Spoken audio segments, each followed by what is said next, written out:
Selamat sore, hari ini saya akan membahas tentang aplikasi turunan. Ya, aplikasi turunan.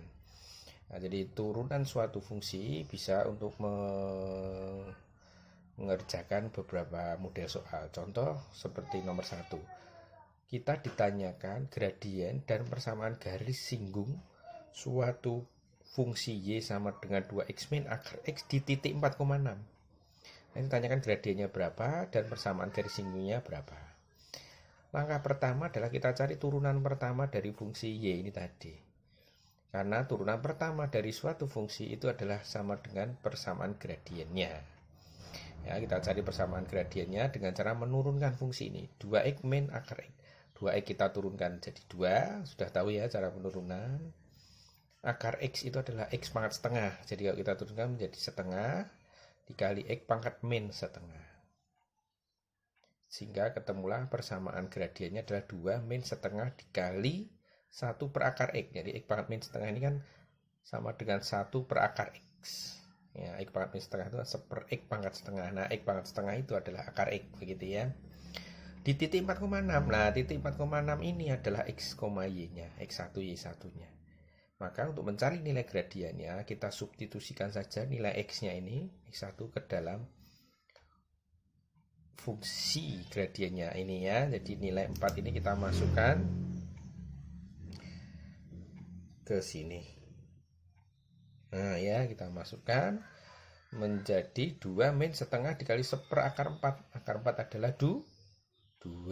Akar 4 adalah 2.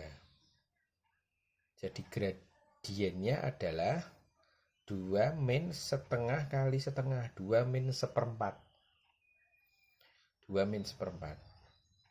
2 min seperempat itu adalah, kalau kita jadikan 8 per 4 ya, dikurangi seperempat adalah 7 per 4. Nah,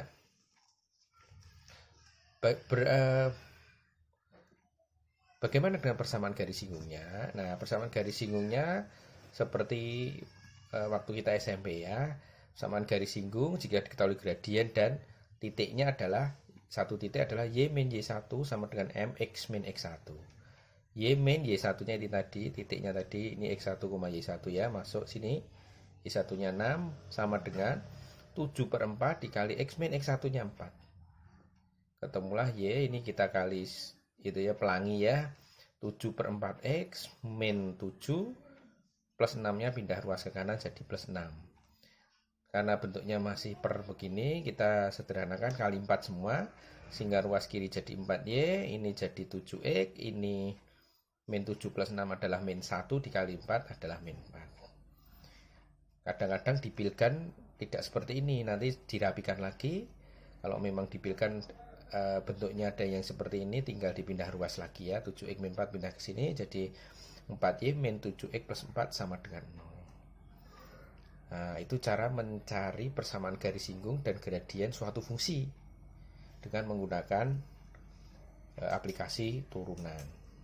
Oh iya, ini tadi yang akar 4 ini bisa plus 2, bisa min 2 ya. Yang kita kerjakan adalah kalau akar 4 itu kita anggap plus 2. Sebenarnya bisa juga nilainya itu adalah min 2 ya, karena min 2 kalau dikuadratkan kan juga 4 ya. Jadi kalau ini min 2 maka M nya berapa? Kalau ini 2, M nya ini bisa 2 ya, M1 nya 7 per 4, M2 nya itu bisa 2 min setengah kali min setengah, jadi malah ditambah seperempat. 2 seperempat berarti 9 per 4 ya, 9 per 4. Jadi M1 nya 7 per 4, M2 nya 9 per 4. Nanti untuk latihan sendiri ya, nilai 9 per 4 bedanya hanya di sini nanti. Gradiennya ini untuk yang kedua nilainya adalah 9 per 4. Jadi ini jawabannya bisa 2 ya. Yang pertama 7 per 4 M-nya. Yang kedua kalau ini min, M2 gradiennya bisa 9 per 4. Jadi bisa 7 per 4, bisa 9 per 4. Nanti kalau 9 per 4 ini tinggal diganti 9 per 4 ya, terus dikali pelangi sama, terus ini tinggal disesuaikan sendiri. Ketemu jawaban yang kedua ya. Jadi jawabannya ada dua karena akar 4 itu bisa plus 2 bisa min 2. Untuk yang min 2 silahkan untuk latihan ya. Caranya sama. Nomor 2, ada suatu fungsi Y sama dengan 4T kuadrat min 2T plus 3. Ditanyakan kecepatan saat 3 detik dan percepatannya saat detik ketiga. Setelah berjalan 3 detik nanti kecepatannya berapa dan percepatannya berapa. Nah, Y ini adalah fungsi titik ya, fungsi titik atau posisi. Posisinya ada di mana, Y-nya di mana ya. Kalau T-nya 1, Y-nya berapa. Kalau T-nya 2, Y-nya berapa dan seterusnya. Nah, pertanyaannya mintanya begini, ini T-nya 3 detik. Kalau T-nya 3 detik, kecepatannya nanti berapa dan percepatannya berapa. Nah, ini namanya kecepatan sesaat dan percepatan sesaat. Lah, untuk mencari kecepatan sesaat, kita menggunakan fungsi turunan. Ya, sama fungsi turunan. Nah, rumus kecepatan sesaat itu bisa kita dapat dengan cara turunan pertama dari fungsi Y-nya tadi. Fungsi posisi atau fungsi titik ini ya. Y-nya kita turunkan, itu akan didapatlah fungsi kecepatan. Nah, Y-nya tadi adalah 4T kuadrat min 2T plus 3. 4T kuadrat ini kalau kita turunkan jadi 8T. 2T kita turunkan jadi 2. Yang tidak punya T ini kalau kita turunkan hilang karena nilainya 0 ya, hilang. Jadi turunan pertama dari Y adalah 8T min 2. Nah, inilah fungsi kecepatan. Jadi kalau kita turunan pertama dari suatu fungsi posisi Y ya, itu adalah fungsi kecepatan. Nah, kalau pada detik ketiga kecepatannya berapa? Kita tinggal masukkan T-nya 3. 8 kali 3 min 2. 24 min 2, 22 ya meter per sekon. Nah, percepatannya bagaimana? Nah, percepatan ini adalah fungsi turunan yang kedua. Jadi kalau fungsi Y kita turunkan 2 kali, itu menjadi fungsi percepatan. Jelas ya, jadi Y kita turunan pertamanya adalah fungsi kecepatan. Kita turunkan lagi menjadi fungsi percepatan. Nah, jadi kecepatan ini kita turunkan 8T min 2. 8T ini kita turunkan jadi 8. 2 ini karena tidak punya T, dia 0 nilainya. Kalau diturunkan 0, jadi tidak ada, hilang. Jadi turunan kedua dari fungsi Y tadi adalah 8 meter per sekon kuadrat. Jadi percepatan saat 3 detik, percepatan saat detik ketiga ya 8 meter per sekon kuadrat. Artinya apa? Artinya benda ini bergerak dengan percepatan tetap yaitu 8 meter per sekon kuadrat terus. Jadi kapanpun gerakan benda ini, mau detik ketiga, mau detik keempat, mau detik kelima, percepatannya tetap 8 meter per sekon kuadrat. Berarti benda ini ibaratnya itu melakukan gerakan GLBB. GLBB dipercepat. Begitu ya, dipercepat. Jadi kecepatannya berubah, tapi percepatannya tetap. Jadi ini percepatannya selalu 8 meter per sekon kuadrat terus. Tidak berubah percepatannya ya. Kesimpulannya benda ini bergerak dengan gerakan GLBB, dipercepat. Nomor 3. Aplikasi turunan bisa untuk mengerjakan soal seperti ini. Contoh soal nomor 3, yaitu suatu fungsi fx, ini grafiknya, fungsi grafik 3x kali x kuadrat min 6. Ditanyakan nilai maksimumnya berapa, nilai minimumnya berapa.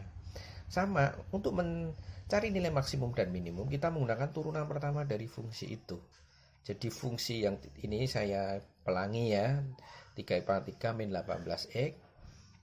Kita cari turunannya. Nah, turunan pertamanya ini kita sama dengan kan 0. Jadi, untuk mencari nilai maksimum dan minimum, kita cari dulu nilai fungsi stasionernya.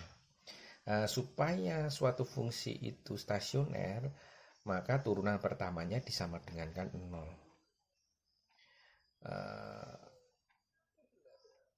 Titik stasioner itu artinya adalah titik di mana suatu grafik itu sudah tidak naik lagi. Jadi kayak titik balik itu loh. Jadi naik, terus nanti dia balik. Atau titik di mana dia grafik itu sudah tidak akan turun lagi. Jadi artinya nilai maksimum dan minimum. Itulah arti stasioner. Maka untuk mencari nilai maksimum dan minimum kita harus tahu dulu nilai stasionernya. Caranya adalah turunan pertama dari fungsi itu kita sama dengan kan 0. Jadi turunan pertamanya adalah ini 3x pangkat 3 jadi 9x kuadrat. Min 18x ini kalau kita turunkan jadi min 18. Sama dengan 0. Terus kita sederhanakan menjadi x kuadrat min 2 sama dengan 0 ya, kita bagi 9. Jadi x kuadrat sama dengan 2. Nah, x-nya ada 2, nilai stasionernya ada 2, yaitu akar 2 dan min akar 2 ya, plus minus akar 2. X kuadrat sama dengan 2, maka nilai x-nya bisa plus akar 2, bisa min akar 2. Jadi nilai stasionernya ada 2 ya, akar 2 dan min akar 2. Lah nilai stasioner ini kita masukkan ke fungsi mula-mula, fungsi fx tadi. Nah, kita masukin fungsi fx ini, kita masukin akar 2 dulu. Akar 2 kita masukkan, boleh ke sini ya, sama adalah kita masukkan fungsi awalnya saja di sini ya. 3 kali akar 2, x-nya akar 2, dikali akar 2 kuadrat, dikurangi 6. Nah, kita hitung, hasilnya adalah min 12 akar 2. Begitu juga dengan x2-nya tadi, yang min akar 2. Ini kita masukkan ke fungsi awal. 3 kali min akar 2 dikali akar 2, min akar 2 dikuadratkan dikurangi 6. Hasilnya adalah 12 akar 2. Nah, karena nilainya minus, ini adalah nilai minimumnya. Yang plus ini adalah nilai maksimumnya. Jadi untuk mencari nilai maksimum dan minimum, langkah pertama adalah kita cari dulu nilai stasionernya dengan cara turunan pertama dari fungsi kita sama dengan kan 0, itu adalah nilai stasionernya. Dan nilai stasioner ini kita masukkan ke fungsinya, ke fungsi fx. Nah, hasilnya kita lihat yang besar dalam hal ini positif ini ya. Positif. Ini adalah nilai maksimum. Ini nilainya minimum. Kalau sama-sama dengan min ya dicari nilai yang besar ya. Misalkan min 6 sama min 2 ya. Berarti nilai maksimumnya yang mana? Yang min 2. Nilai minimumnya yang min 6. Begitu ya. Ya kayak membandingkan angka saja. 12 akar 2 sama min 12 akar 2. Yang besar mana? Ini. Berarti nilai maksimum, ini nilai minimumnya. Misalnya ini min 8, ini min 7. Maksimumnya siapa? Maksimumnya min 7. Minimumnya min 8. Kalau plus semua, ini 9, ini 6. Ya, nilai maksimumnya yang 9. Nilai minimumnya yang 6. Begitu ya. Jadi nilai maksimum dan minimum ini adalah dicari, maksimum dicari yang besar, minimum dicari yang kecil. Nah, soal nomor 4. Contoh soal nomor 4. Ini soal cerita ya. Suatu bangunan ya, itu dikerjakan dengan biaya per hari ya. Ini biaya per hari ini. Kalau tidak per hari nanti tidak bisa dikerjakan. Biaya per harinya fungsinya adalah 3x min 900 plus 120 per x 100.000 dalam ratus ribuan. X-nya itu adalah lamanya atau waktu pembangunannya. Nah, supaya biayanya minimum, berapa waktu pembangunan yang diperlukan? Berapa hari? Seolah-olah gitu ya. Berapa hari lamanya pembangunan supaya biayanya minimum. Nah, caranya adalah, karena ini adalah fungsi biaya per hari, sedangkan X ini adalah waktu dalam hari, maka fungsi biayanya kita kali dulu dengan X. Ini adalah biaya dalam lamanya waktu dikali dengan biaya. Ini ketemu, ini biaya total ya. Biaya total pengerjaan. Jadi kita X dikali dengan fungsi biaya per hari. Ini harinya, ini biaya per hari. Ketemulah fungsi biaya total dulu. Kita cari fungsi biaya total, kita kali X ya. Ketemulah fungsi biayanya adalah, biaya totalnya adalah 3x kuadrat, kita pelangi, min 900x plus 120. Nah, sama seperti fungsi tadi, nilai maksimum minimum. Untuk mencari biaya minimum, syaratnya adalah fungsi biayanya kita turunkan sama dengan kan 0. Nah, ini kayak nilai stasionernya tadi. Nah, kita cari nilai stasionernya dulu. Kita turunkan menjadi 6x min 900 ya, 120-nya hilang. Karena ini kalau diturunkan 0 nilainya. Ketemulah nilai X 150. Nah, berarti biayanya akan minimum jika waktu pembangunannya adalah 150 hari. Jadi soal ini biayanya akan minimum kalau proyek misalnya bangun rumah ini ya dikerjakan dalam waktu 150 hari. Biayanya kan minimum atau bisa hemat begitu ya. Kalau lebih dari ini atau kurang dari ini biayanya lebih besar. Gampangannya begitu. Nomor 5. Keliling suatu kebun difungsikan sebagai 2x plus 24 meter. Jika lebar kebun itu adalah 8 min x, berapakah panjang dan lebar kebun itu supaya luas kebun itu maksimal? Nah, langkah mengerjakan kalau ada soal seperti ini adalah yang diketahui kelilingnya 2x plus 24. Padahal keliling itu adalah 2 kali panjang tambah lebar. Nah, kita samakan dengan 2x plus 24. Nah, kita substitusi nilai lebar ini ke sini. Ya, lebarnya kita substitusi, kita masukkan ke sini. Gitu. 2 kali P plus 8 min X sama dengan 2X plus 2. Kita coret 2-nya. Sehingga nilai P-nya adalah 2X plus 4. Nah, jadi kita cari dulu fungsi P-nya. Untuk apa? Supaya kita bisa mencari fungsi luas. Nah, luas adalah panjang kali lebar. Panjangnya 2X plus 4. Ini tadi yang kita cari. Lebarnya adalah 8 min X. Kita masukkan ke sini, kita kali. Ketemulah fungsi luas. Ya, fungsi luasnya kita rapikan ya, min 2x kuadrat plus 12x plus 32. Nah, syarat supaya luasnya maksimum sama, kita cari nilai stasionernya. Turunan pertamanya sama dengan 0. Ini kita turunkan ya, ini kita turun jadi min 4. Ini jadi plus 12. 32-nya hilang karena tidak punya X ya, kalau diturunkan nilainya 0. Nah, ini sama dengan kan 0, maka ketemulah nilai stasionernya. Nilai stasionernya itu X-nya sama dengan 3. Jadi kalau X-nya kita ganti 3, maka luas kebun itu akan maksimal. Sehingga kalau X-nya 3, maka P-nya berapa? Tinggal kita masukkan X-nya. 3. 2 kali 3, 6, tambah 4, 10. Lebarnya 8 min X tadi ya fungsinya. 8 min 3 sama dengan 5 meter. Nah, itu cara untuk mencari model soal seperti ini. Nah, kadang-kadang ada yang bertanya, Pak, lah ini kok maksimum pakai L turunan pertama sama dengan 0, yang tadi biaya minimum kok juga pakai turunan pertama sama dengan 0. Iya, jadi tidak usah bingung. Pokoknya kalau ditanyakan maksimum dan minimum, syaratnya adalah nilai stasionernya disamakan dengan 0. Kalau biaya, otomatis dia akan bilangnya minimum. Kalau biaya kan kita biasa cari yang minimum. Tidak mungkin toh biaya kita cari yang maksimum, rugi nanti. Tapi kalau kebun kan kita harus mencari yang untung apa? Untungnya ya kalau luas kebunnya bisa maksimum. Ya, supaya kebunnya maksimum ini kalau saya punya keliling kebunnya 2x plus 24, maka supaya luasnya maksimum, panjangnya berapa, lebarnya berapa. Nah, supaya saya bisa mendapat luas kebun yang maksimum. Kalau luas kebun kan tidak mungkin yang dicari minimumnya ya. Jadi L aksennya ini akan ngikutin soalnya sendiri. Kalau maksimum tidak apa-apa, ini diturunkan sama dengan 0, akan ketemu sendiri nilai stasionernya ini akan nilainya maksimum.